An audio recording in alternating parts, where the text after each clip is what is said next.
सांगली शहरातील राहणाऱ्या एका व्यक्तीवर महिलेला लग्नाचे आमिष दाखवून शोषण केल्याचा आरोप. उमराहनंतर संपर्क तोडून आरोपी फरार. आणि आता पीडितेचा थेट सवाल, मला न्याय मिळेल का? मॅट्रिमोनियल ॲपच्या माध्यमातून ओळख झाल्यानंतर विवाहाचे आश्वासन देत महिलेचे कथित शारीरिक व आर्थिक शोषण करण्यात आल्याचा गंभीर आरोप समोर आला आहे. या प्रकरणातील आरोपीचे नाव फिरोज अशरफ अली खान, वय 47 वर्ष असून तो प्लॉट क्रमांक 475/13 पाकिजा मोहल्ला, रमामाता नगर, सांगली येथे राहणारा आहे. तक्रारदार महिलेच्या म्हणण्यानुसार आरोपीने सुरुवातीपासूनच विवाहासाठी गंभीर असल्याचे भासवत तिचा विश्वास संपादन केला. भविष्यातील सुरक्षित वैवाहिक जीवनाची हमी देत दीर्घकाळ संवाद साधून प्रेमसंबंध प्रस्थापित करण्यात आले. महिलेचा आरोप आहे की नवी मुंबईतील एका हॉटेलमध्ये आरोपीने लग्नाचे ठोस आश्वासन देऊन तिच्याशी शारीरिक संबंध प्रस्थापित केले.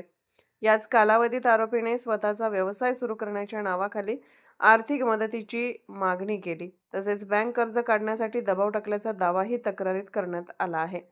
तक्रारदार महिलेच्या म्हणण्यानुसार उमराह यात्रेनंतर आरोपीने अचानक सर्व संपर्क तोडले, मोबाईल क्रमांक ब्लॉक केला आणि पूर्णपणे गायब झाला. न्यायासाठी महिलेने थेट सांगलीत आरोपीच्या राहत्या घराचा शोध घेतला.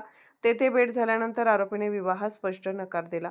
यानंतर आपली फसवणूक झाल्याचे लक्षात येताच तिने पोलिसांकडे तक्रार दाखल केली.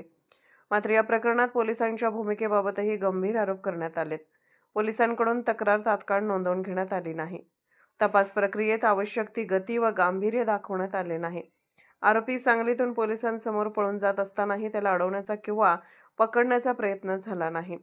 आरोपी गोव्यात असल्याची माहिती देऊनही त्याच्या शोधासाठी कोणतीही ठोस कारवाई करण्यात आली नाही, असे गंभीर आरोप तक्रारदार महिलेने पोलिसांवरही केले आहेत. सध्या आरोपी फिरोज अशरफ अली खान फरार असल्याची माहिती आहे. या प्रकरणामुळे विवाहाच्या आमिषाने होणाऱ्या कथित शोषण प्रकरणाबाबत तसेच पोलीस तपास यंत्रणेच्या कार्यक्षमतेबाबत गंभीर प्रश्न उपस्थित झाले आहेत. आता एकच प्रश्न उभा आहे, पीडित महिलेला न्याय मिळेल का? फरार आरोपीला पोलीस कधी अटक करणार आणि या प्रकरणाची निष्पक्ष चौकशी होणार का?